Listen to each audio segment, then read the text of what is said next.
Good evening, ladies and gentlemen. Thank you. I'm John Pitman, the music director of Portland's listener-supported All Classical FM. And thank you very much for coming to this evening's Oregon Symphony Concert Conversations. It's great to see you all here. I'm here with Gregory Vajda, who is the now outgoing resident conductor of the Oregon Symphony Orchestra.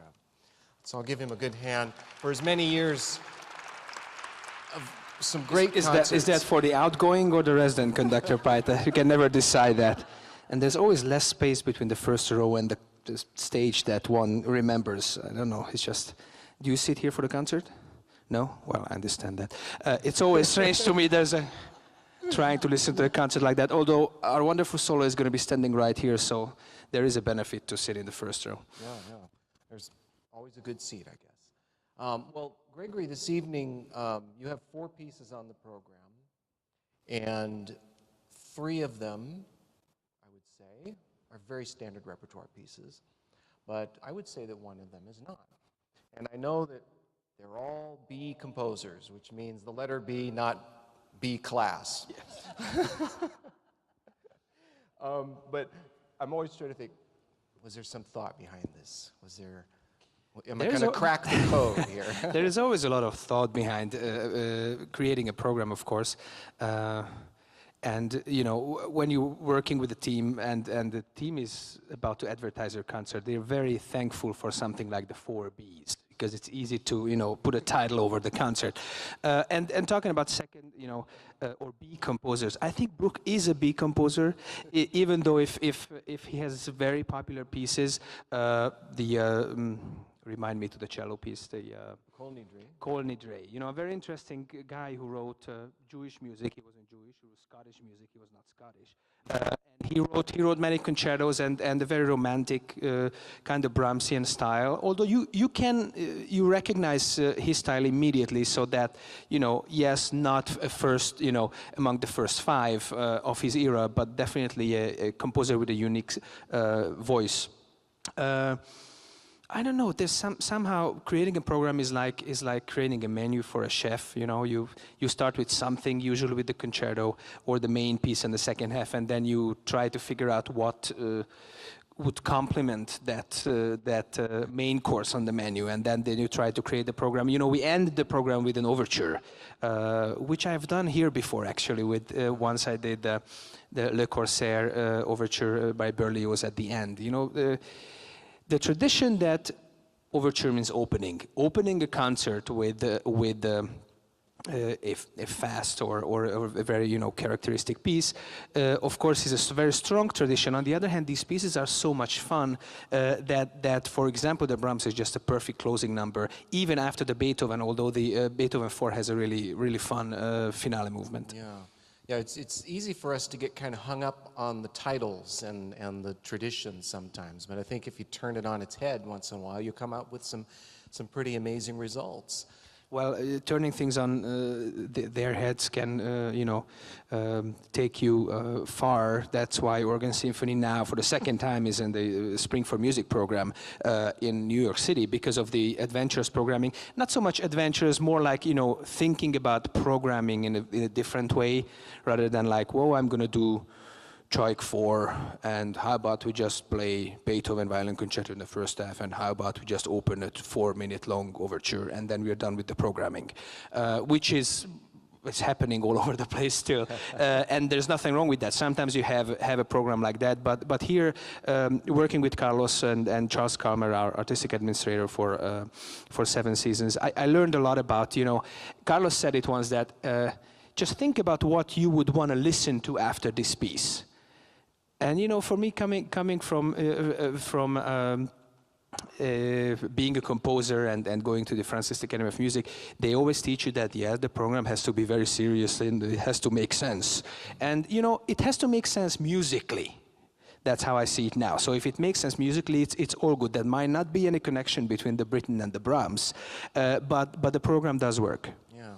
We do a lot of that kind of work actually at All Classical too, where we're listening to one piece and we're thinking about what is the very right piece to follow the piece that's playing right now.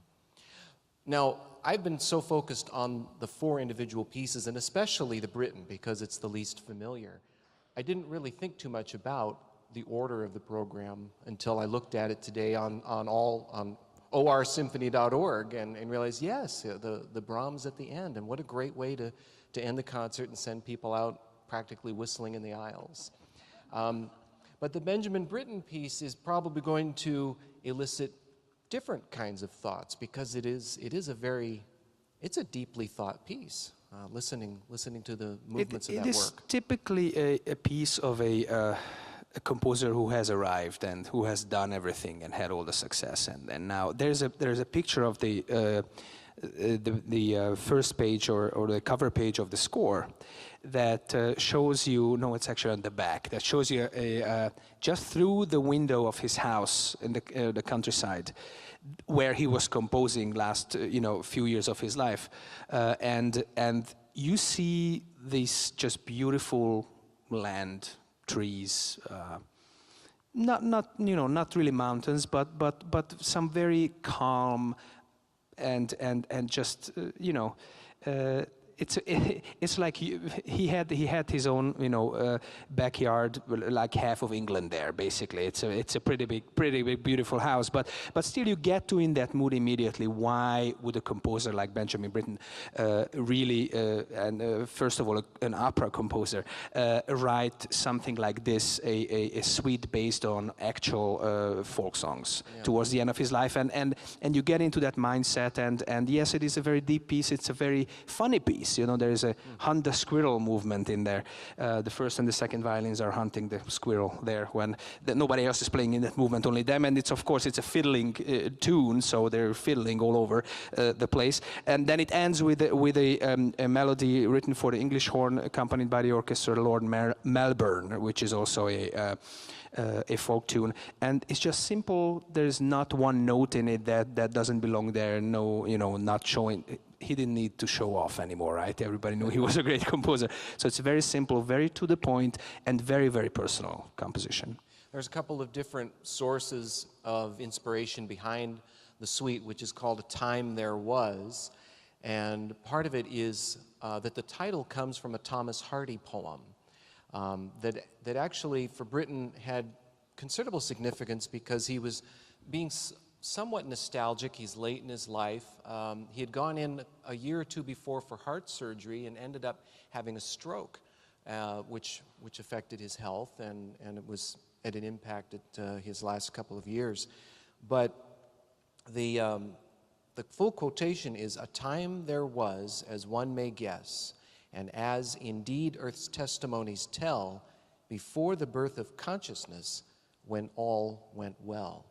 And I guess he was looking back to a more innocent time, maybe a more simple time in England's history, and maybe also a simpler time in his own. He was often looking back to his youth and childhood.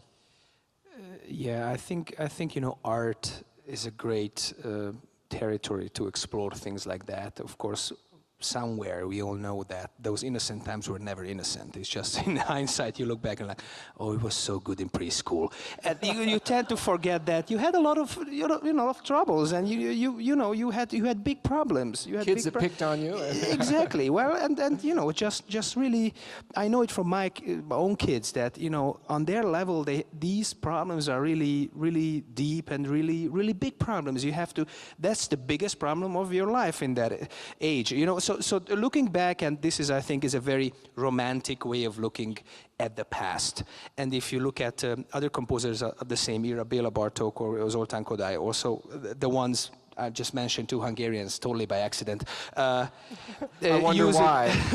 Using folk songs in their art.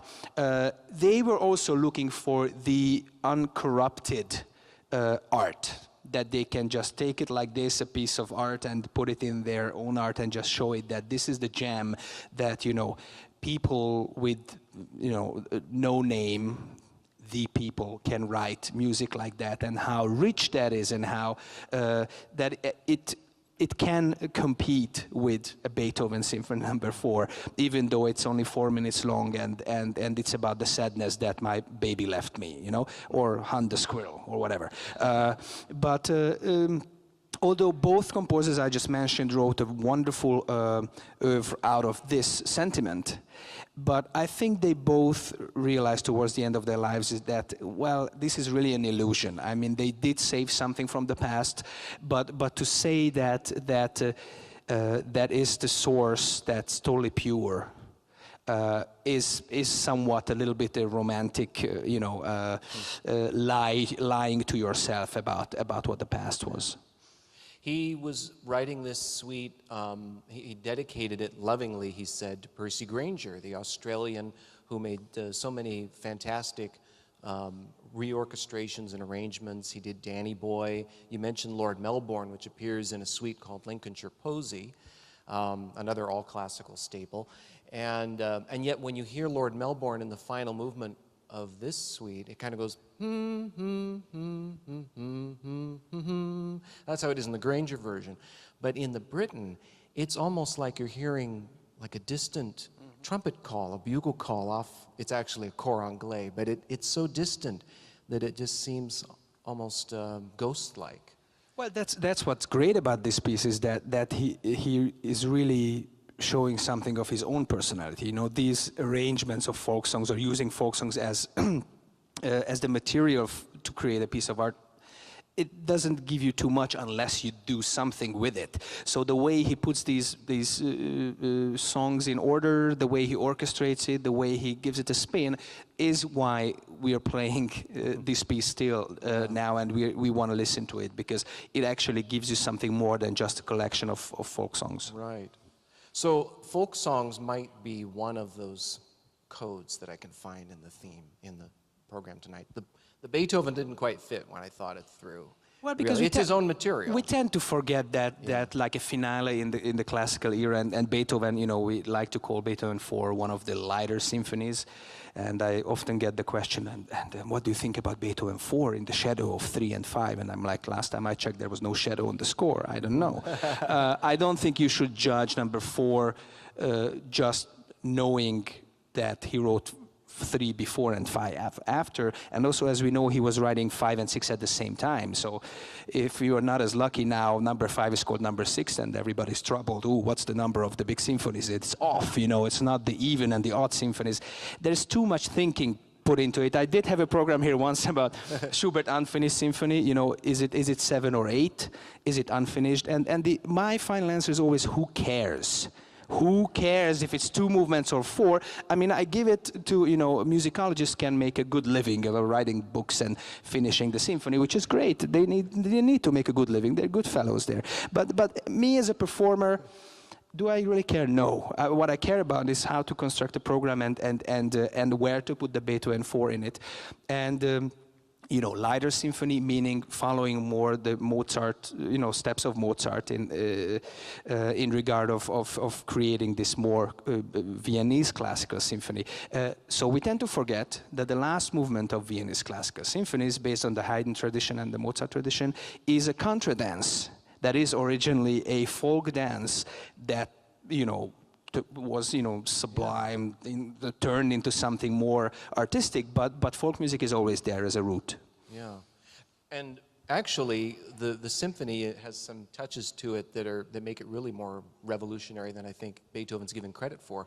And the first thing is that introduction. That introduction is very unusual and unexpected.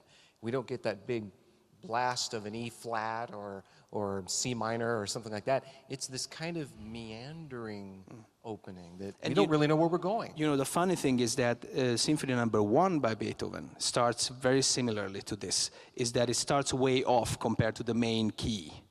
And again, books have been written about that. But the funny thing is that you know, yeah, Beethoven Symphony Number 1, he wasn't ready yet. It's, you know, he was just kind of like gearing up to become a you know, more serious composer. No, he already had everything in place. He just needed, you know, time to perfect it. And in Number 4, this is just a perfect introduction in where he leaves us totally in the dark as far as what key are we in and where are we heading and what's going to happen. It's full of surprises. it's a funny piece in many regards, meaning, you know, what is funny in music, right? Funny is music that when something unexpected happens, where Beethoven is really good with unexpected things, you know, unexpected rests, unexpectedly loud, unexpectedly soft, unexpectedly wandering away from the key where we are, and this piece is full of those things. I was reading one bit of liner notes on one of the older recordings, and some of them can get quite creative, and they said that in the fourth movement it sounds like Beethoven basically falls off the stool, puts on a fake beard, and just has a good laugh at himself. Well, I'm glad that somebody says that, because we all have this picture of Beethoven being, you know, not a smiley guy, right? You don't have that picture. Last time I went into in Huntsville, where I'm conducting now with Huntsville Symphony, they had 2 Beethoven busts backstage. I don't know, probably for some decoration. So we have a picture in the program book. I'm holding 2 Beethoven busts, and you know, to face like this twice, and you try to smile with that. But it's funny how this picture is just burned into our brain, you know, that we pick one picture, probably that one bust was actually based on his death mask, you know. So, and then you have that picture of the composer.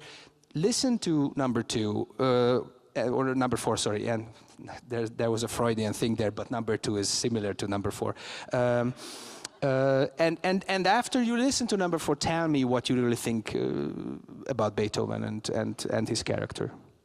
Gregory, you mentioned Huntsville Symphony. You're headed off. Actually, you're really already there, aren't you? This is sort of a transitional period for you.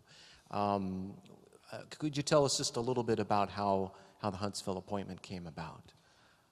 Totally by accident, like so many other things in my life.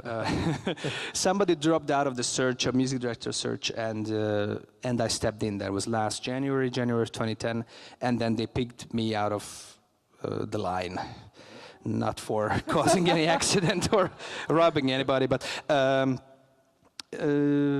it's a very interesting place. Huntsville is where they used to build the space shuttles. If you know anything, or if you don't know anything about Huntsville, that's the place where they made the Saturn V. That's where the Redstone Arsenal is for NASA. So it's a very interesting mix of people, with all the NASA engineers and people living in and around Huntsville. Even the concert hall is called Von Braun Center. Von Braun was this German scientist who started the rocket program. So many of my musicians in the orchestra are actually so-called rocket children. Their parents were rocket scientists going there to Huntsville to work for the program. And for some reason, they didn't want to go into the same field. So one of them picked up the bassoon. Now he's the principal bassoonist of the orchestra. But it's a very, very interesting place to be, and a very receptive audience. And indeed, I started, this is my first season, so we're at our 4th classical concert this year. It's a small organization than the Organ Symphony. So I'm going there on Tuesday after our 2nd concert here with the same program. Yeah, you're actually, well, and you've been for some time an incredibly busy conductor. You also took on the post of a Northern California music event. Yeah, music in the mountains in the Sierra foothills. It's beautiful. If you have time, stop by. It's mostly a summer festival, although we have all year round education programs and some concerts in the spring, some concerts in the fall. If you like skiing, it's right there. If you don't like skiing, that's even better, because it's wine country. So I don't have to worry about you if you come and drink and then try to ski. This festival has been going on for... This was the 30th year, actually, last season. So I'm only the 2nd music director there, which is a very interesting history too. But yes, that's my other job. What's the venue like there? The venue is a barn, barn for horses. That's what it is at the fairground. But we have all the equipment to turn it into a beautiful concert hall for the time of the festival. And of course, we have an outdoor venue. You can't do too much outdoors in California in the summer, but in the evenings we do stuff. If you remember Cirque de la Symphony, they came here a couple of times. I invited them for the 2nd time this year. So this is classical music and circus acts. So we can do popular stuff outdoors like that, or we had Bela Fleck there 2 years ago. And we do classical concerts indoors. Mm-hmm. Let's talk a little bit with the time we have to about looking back over your years here in Portland with the Oregon Symphony. Your first season was 2005. We have some notes because I can't remember anything, so you have to remind me. Actually, they're all questions. I was hoping you could answer them for me here. No, I mean really. Fondest memories here as resident conductor, or if you don't want to do fondest. I'd like to know what's the first thing that made a really big impression on you upon moving to Portland, either musically or just as a. Well, Paul's bookstore. I mean, that's probably the pre-made answer you can give to a Portlander, right? But it's true. It's true. I mean, I'm a European guy. You know, I grew up in Budapest, Hungary, where you can walk, you can go into a coffee shop, you have great restaurants, you have public transit, although here it's free, unlike in Budapest, Hungary, the Fella Square. So, and I lived in Milwaukee, Wisconsin for 3 years before this job. I was assistant conductor there. And I just said, I want to live downtown, want to be able to walk to work. And, you know, I'm a naive Eastern European guy. I thought that this is a normal way of living in the United States. Now, since I know it's not, so I know this is really, really something that only a very few select places have, that you can actually get to work by biking or riding the streetcar. And by the way, the windows of the streetcars here are made in Hungary. Yes, I posted a picture on Facebook about that. I was so proud of it. The streetcars are made in the Czech Republic, but the windows are made in Hungary. Wow. So, you know, there's always this connection. So actually, and you feel this moment of nostalgia when you've touched the window. No, I don't. No, you're not a nostalgic guy. No. Yeah. I don't. I wouldn't be here if I was nostalgic. But you know, it gives you a little hope that, oh yeah, things are still working around the world, especially now that Hungarian airline went bankrupt as of Friday. It's good. It's good that I'm not flying with them forever now. So I didn't lose anything, but well, it was long overdue. But you know, things are happening, and when you see a little positive thing about your country, that makes you feel good. So will Huntsville give you any time to continue guest conducting both around in the States in Europe? Let me just tell you, not for showing off, just so if you know why I'm falling asleep on stage, that's the reason. I left Portland on December 29. I did a New Year's Eve concert in Huntsville. Then I did another classical concert first weekend of January. Then I went to Budapest, Hungary, where I worked with the Hungarian Radio Symphony. Had a concert on the 13th. Then I went back to Huntsville. I did the concert on the 21st. Then I went to Edmonton, Alberta, just because I love going there in the middle of January. It's minus gazillion degrees, but it's a great orchestra. That's where Elaine Calder, our president, used to be president, and they have a wonderful hall. So we did 2 concerts there, and then I came here, and I'm doing now this week. And on Tuesday, as I said, I'm going back to Huntsville. So you know. It's a lot of traveling, yes. And then later this season I'm conducting Seattle Symphony twice in March and April, and I have a guest conducting with Symphony Silicon Valley, where I'm going to now for several years in a row. That's in San Jose, California. Mm-hmm. So still lots of opportunities to well, maybe to check in right here in good old Puddletown, right? And in fact, I mean, any murmurings about being able to come back as a guest conductor? I'm still here, right? I miss, you were asking me about coming back. I haven't even done my last concert, and it was. That's a good thing that you want me back. Thank you. No murmuring yet. No murmuring. Planning of next season, yes, but right. No murmurs yet. Well, anyone in attendance who has kids or grandkids, you have a kids concert with the symphony. Yes, on the 26th. Yeah, on the 26th, which is the third in that series. And then I'm also doing the young people's concert in March, which they're always in the morning for, you know, classes that are coming here. And that will be my last appearance with the symphony. Also on the 29th, we have the ANDAC donor appreciation concert, and it's honoring me. So musicians are preparing some chamber music, you know, concert, and probably a lot of jokes. And I don't know. I'm not sure I want to go to that concert, but I have to because I'm the guest of honor. So roast. Yes, yeah. Kind of like the roast. Yes. Gregory, you're a composer too. I don't know if everyone in the room is aware of that, but you you compose in between all these other things that you do.